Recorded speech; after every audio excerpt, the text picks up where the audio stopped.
Hi, I'm Patrick Tuttle, the real estate guy with Coldwell Banker Heritage and Legacy Management Services with your real estate market update for the month of May 2024, and I'll be right back with that report.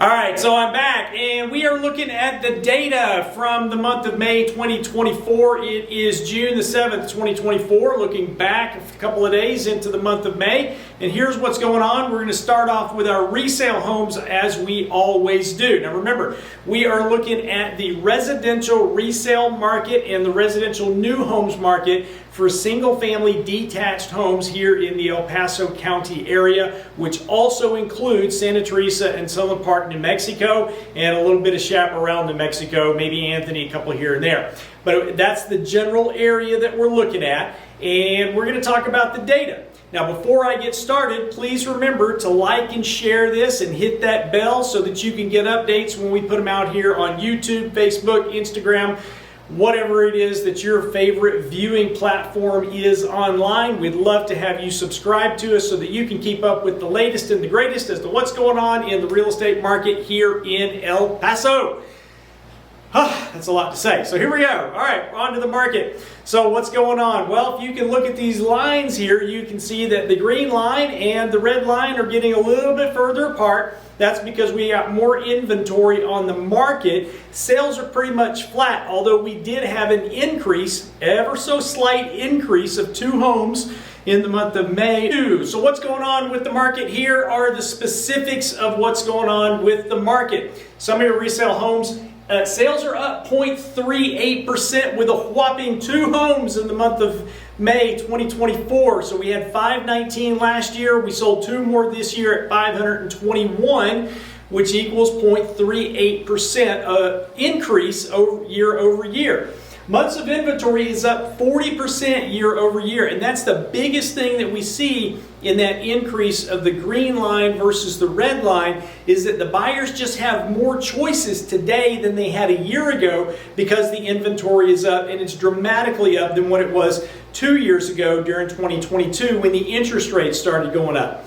Now, average price is also up 9.14% from $257.40 to $285.40 this year. Now, those of you who are out doing your CAD tax protests, this is your biggest issue that you've got, is that the market continues to rise. In fact, I'm going to show you in just a couple of minutes the FHFA appreciation chart and how well El Paso County is doing, even better than the state of Texas, and this is the first time that I have ever seen that.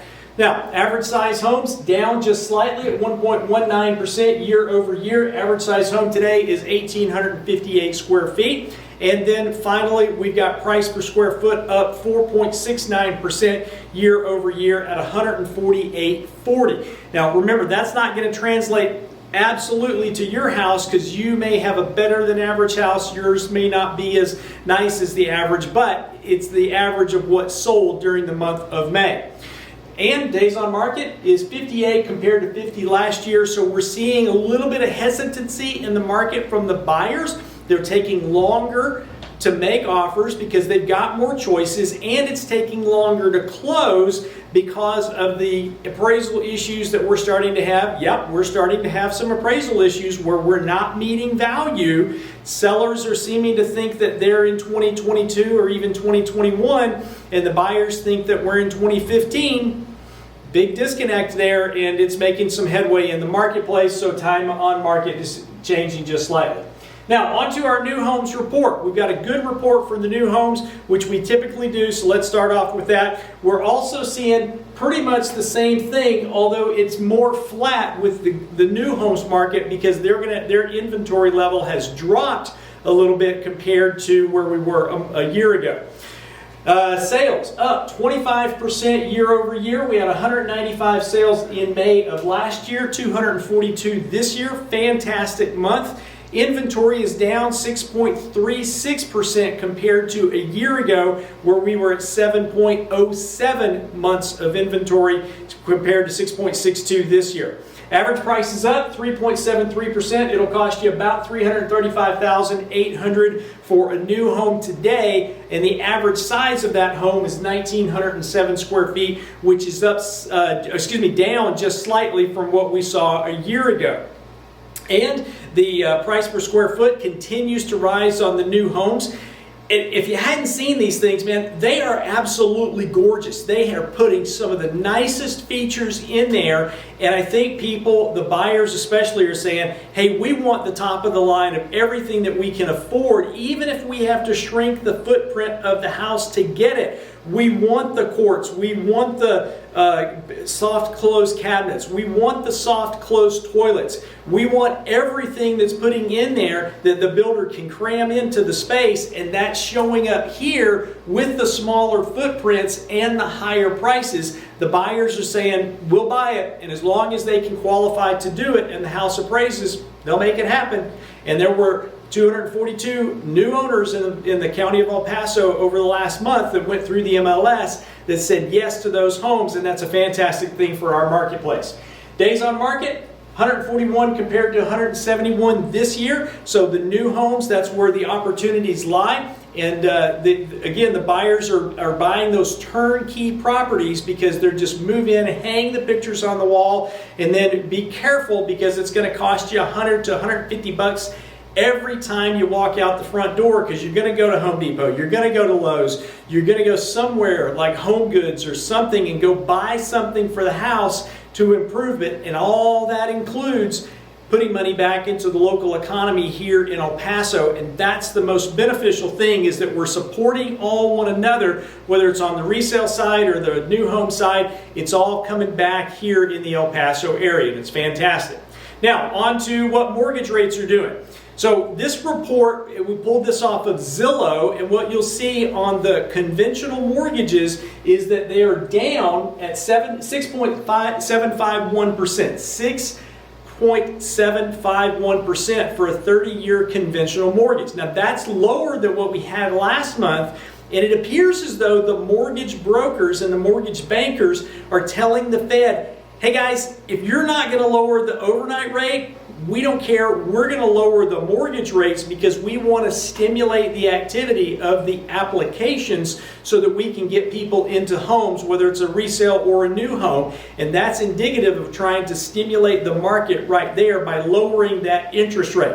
If you're going to go to a 20-year, it's 6.56. FHA and VA, still that's where the bargains are right now. Got a lot of VA buyers here in El Paso because of the military and the retired military. 6.009% on the average and 5.939 for the FHA. So conventional's not always the best way to go.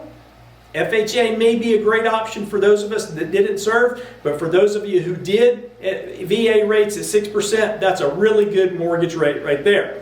Now on to the stock market, it seems to be doing okay. We had 4.8 on the S&P 500 over the last month, 2.3 for the Dow Jones Industrial, and 4.26 for the S&P Mid Cap, and the small cap was at 4.87. I still like real estate. I like to touch it. I like to feel it. I like to see the appreciation. And speaking of appreciation, let's talk about that. Here is the Federal Housing Finance Agency appreciation chart for El Paso County, Texas, over the last 20 years. And what you'll see up here in the top corner is that we've had a 138.6% increase since 2004. So at 20-year period of time, our market has not only doubled, but increased a little bit more to 138%. And I'll show you Texas in just a minute. But way over here on the far, that would be your left-hand side, the far left-hand side, we see Q1 of 2024, and we had a 3.77% increase, translate to 3.8 when you round it up. 3.77% increase in the price of homes here in the El Paso area. Q1 2024, even with the interest rates at 7+, we're still seeing appreciation in the marketplace. So again, if you're fighting your value at CAD, don't blame me. It's the market as a whole, and you'll have to look at your property individually to see what you can do to get the values down, and then hold accountable the people that are setting the tax rates. This is an election year, so we got to make sure that we hold those people accountable. Now, this is our candlestick chart. excuse me. This is our candlestick chart, which again shows the appreciation at 3.8%. And then when we look at this compared to Texas, Texas only had a 1% increase in appreciation statewide. So we outpaced Texas by almost 4 times. That's the first time I've ever seen that. That's fantastic for our local market, at least until you get your tax bill, because you're not going to be happy with that. But if you go to sell your home, that's a great thing. Texas, 185% increase in that same 20-year period. And then this is what it looks like on the candlestick chart, where over here on the far left, you're going to see that 1% appreciation statewide. If you want other markets in Texas, let me know. I'm happy to get those for you. I've got DFW, Dallas, Irving, and Plano, and they went up 1% consistent with Texas. We beat them as well. So we're doing great out here in El Paso, and again, that's the first time I've ever seen that. Now, 3 key takeaways from today's report. Number 1, remember, this is an election year, and even though we saw pretty much flat sales here in the month of May, I don't know what's going to happen as we get closer to those elections, but this will be my 6th election cycle, and I typically see sales start to slow down as we get into September.